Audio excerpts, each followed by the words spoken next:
Amazon founder Jeff Bezos famously told rivals, "Your margin is my opportunity." His successor as CEO, Andy Jassy, is telling Wall Street about opportunities to increase margin.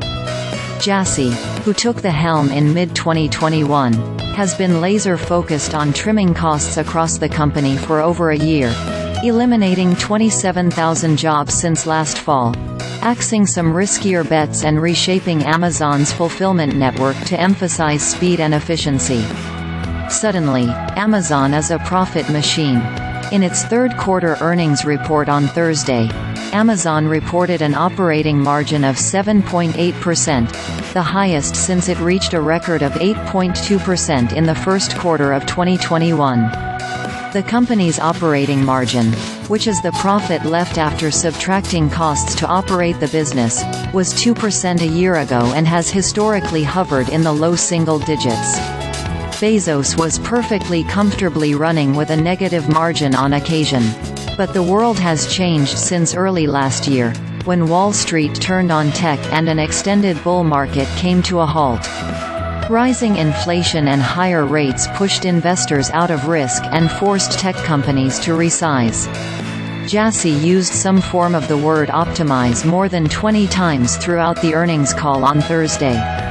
He was primarily referring to Amazon's own cost-cutting endeavors or the efforts made by customers of Amazon Web Services to lower their cloud bills while maintaining or even improving performance.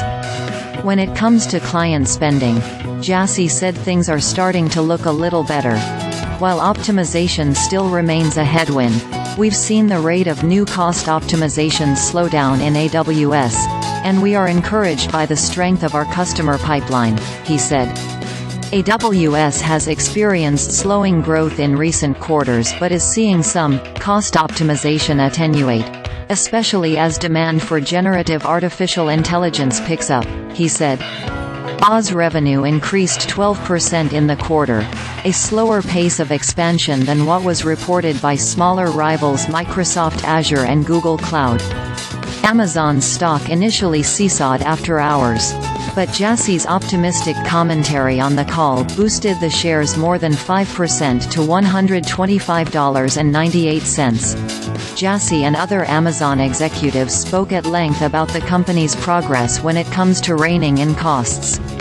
Net income more than tripled to $9.9 billion, or 94 cents a share, from $2.9 billion, or 28 cents a share, a year earlier. Analysts were expecting earnings of 58 cents a share, according to LSEG, formerly known as Refinitiv. Revenue also beat estimates, climbing 13% to $143.1 billion. The company pointed to a regionalization effort within its shipping operations that's led to faster yet cheaper deliveries. Instead of operating as a national model, the company carved up its shipping network into 8 regions, which means packages travel over shorter distances and are handled by fewer employees. That's lowered the cost to serve, Jassy said.